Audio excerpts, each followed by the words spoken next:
I want to start by getting your reaction to what we heard from Secretary Hegseth there, saying that nobody was texting war plans. Given you were privy to this group chat, is that how you saw it? No, that's a lie. He was texting war plans. He was texting attack plans. When targets were going to be targeted, how they were going to be targeted, who was at the targets, when the next sequence of attacks were happening. I didn't publish this, and I continue not to publish it because it felt like it was too confidential, too technical, and I worry, honestly, that sharing that kind of information in public could endanger American military personnel. But no, they were plans for the attack. And they were texted before the attack. And there were things texted that you viewed as so sensitive, you did not even publish them in your report today. I made the decision that the technical aspects of this, including what kinds of weapons packages, the attack sequencing, and so on, that's not necessarily in the public interest. What's in the public interest is that they were running a war plan on a messaging app and didn't even know who was invited into the conversation. I mean, it's an obvious, ridiculous security breach, and he if you notice, he didn't actually answer the question. But his attempt at a denial also stood out to me because no one that I talked to at the White House today argued this or tried to say these were, misconstrued or altered or this is not real. I mean, the National Security Council confirmed the veracity of it. The National Security Council, I asked various officials, including Pete Hegseth this morning, for comment. And the first question I had for everyone is this real? I wanted to make sure, obviously, before we go public, and say, are you sure that this is not a disinformation campaign run by a foreign state, a non-state actor of some sort, trying to target a journalist for reasons I couldn't explain? And they're like, no, this is apparently a real channel, and I appreciate them telling the truth about that, and we published. Did they seem alarmed when you reached out for comment? Probably is not the happiest day that they experienced in the White House so far, but they were professional about it. I thought that as you were kind of walking through when this began, you weren't even sure if it was real yourself. You thought maybe I'm being spun or conned or something's happening here? Until the day that I received the attack plan from Pete Hegseth at 11:44 a.m., that's Saturday, March 15th, and then saw the attack plan said that 1:45 p.m. Eastern time, that the first bombs would be dropping in Yemen. Until that moment, until that period elapsed, the 2-hour period between that text and the first bombs being dropped, I thought it was a hoax. I thought somebody was trying to entrap me. Again, could it have been a foreign intelligence service? Could it have been a gadfly organization that tries to entrap journalists, which we know happens? I didn't know what it was or who it was, but what I did know was that the obvious answer was that this is a real conversation of the national security leadership of the United States. Seemed improbable to me because why would they do it on Signal? Why would they do this on a messaging app? And why would they invite the editor-in-chief of The Atlantic to watch? And how many people were on this chat? 18. And did any of them at any point when you were included in here ever raise that question, why are we talking about this over Signal? No, nobody raised the question, why are we talking about this over Signal? And nobody said, hey, who is JG? Because you show up in a little bubble as your initials. And no one at any point said, who's JG? And when I withdrew from the group, you formally remove yourself. You hit a button. It says JG has removed himself from the group. I assumed that somebody would say, hey, who just removed himself from the group? Nothing. You didn't hear from Mike Waltz or anyone else after that? No, nothing at all. I mean, it's a level of incuriosity. I guess that's the polite way of saying it. It's a level of recklessness that I have not seen in many years of reporting on national security issues. And so you eventually remove yourself from the chat. Right. Once I was sure that it was real. But after you've seen everything, I mean, you published these messages. Well, I don't know what I haven't seen since then. But yes, I removed myself and I started writing the story. That's fair. In order to expose the security breach. And some White House reporters today were saying, maybe I would have never removed myself from that. These are tough questions. But I can't go into it, all the decision making involved in this. But I found out what I needed to find out. A, that it was real. and B, that it did represent the kind of gap, the Mack truck-sized gap in their security that I could never have imagined a White House experiencing. I mean, because you're a reporter, and probably a worse nightmare to have someone included on a chat, but a foreign adversary or someone who wanted to do real harm to the United States. I think that's the concern that is so obvious. Look, I say this only half jokingly. I mean, I'm sitting in a Safeway parking lot watching my phone and realizing, oh my God, this might be real. I think Pete Hegseth just sent this group actual targeting information, actual sequencing of an attack. And I'm holding on to the phone. I don't want anybody to...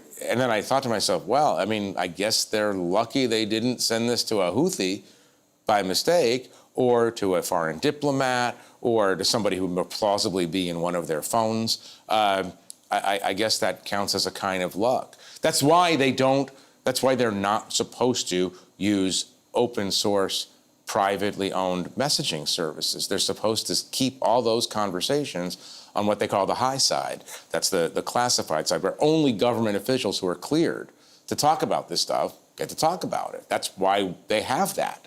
You typically can't even download signal to a classified device that they issue at the Pentagon, Right. For example. Was there anyone in the group chat who surprised you that you were wondering why would they be included in this conversation? Well, it was an interesting chat. It wasn't just CIA or intelligence officials, not just defense officials. The Secretary of State was there, the Secretary of Treasury was there, the White House Chief of Staff was there, White House political aides like Stephen Miller, I believe, was there.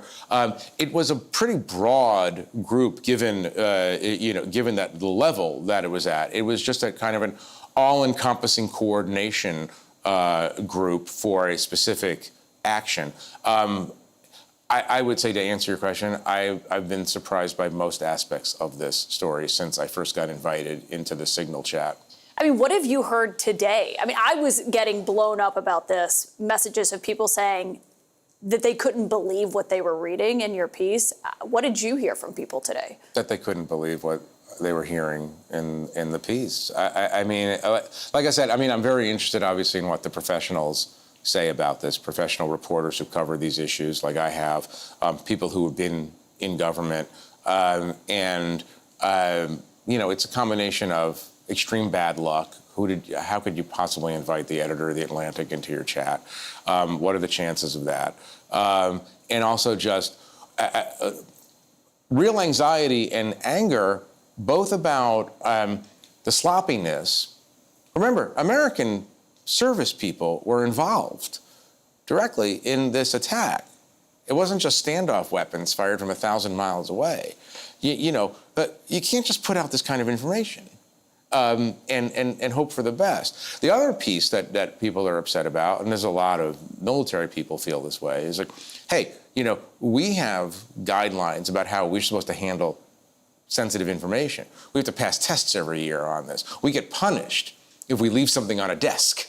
We get punished if we don't put it in a safe. What's going to happen here? These guys are just chatting. They're sitting, on the weekends in their homes, at stores, at restaurants, on their phones, and what's going to happen? They're wondering if there's a couple of, a double standard. What did you make of the argument that, which we keep hearing from officials, this revealed the thoughtful and deliberative process that they went through? Because there was disagreement over how to proceed, which I want to ask you about in a moment. But what did you make of that, saying this actually just reveals how this process works? It does.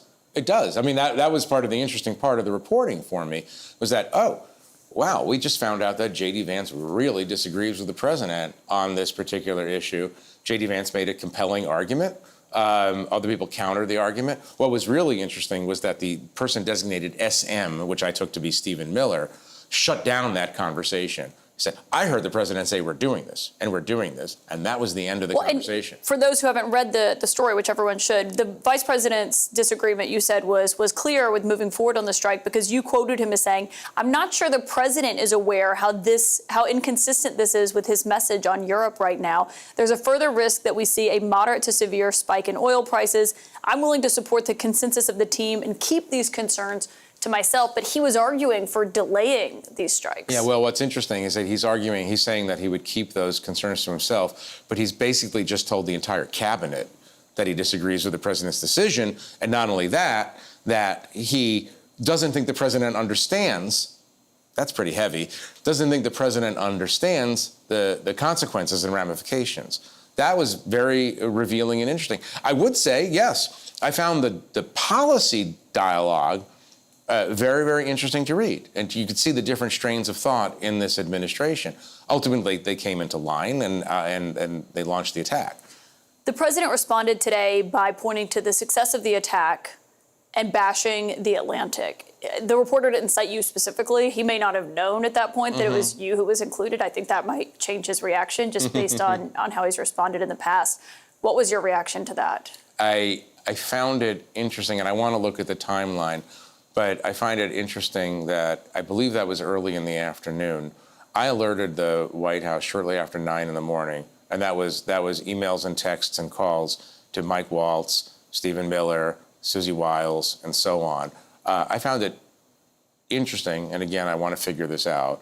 The president said he didn't know, 3 or 4 hours later. That struck me as noteworthy and worth more exploration. Who do you think they meant to add instead of you? Have you figured that out? I have not. I've been searching JG all day on the White House website. Maybe Jeff Goldblum. I think there is somebody in Washington right now who finally understands why he wasn't or she wasn't included in this conversation that they should have been included in. I don't know. I mean, it could have been a mistyped name. It doesn't necessarily have to be somebody with the initials JG. I don't know. I've also heard speculation that they wanted me in this conversation in order to show how thoughtful and tough they are on Yemen. My response to that is there are easier ways to let me know, which is just call me and tell me. Yeah, that's 3D chess. I'm not sure that's 5D chess, yeah. Jeffrey Goldberg, I mean, it was the story of the day. Thank you for joining to talk about it. Really appreciate that. Thanks.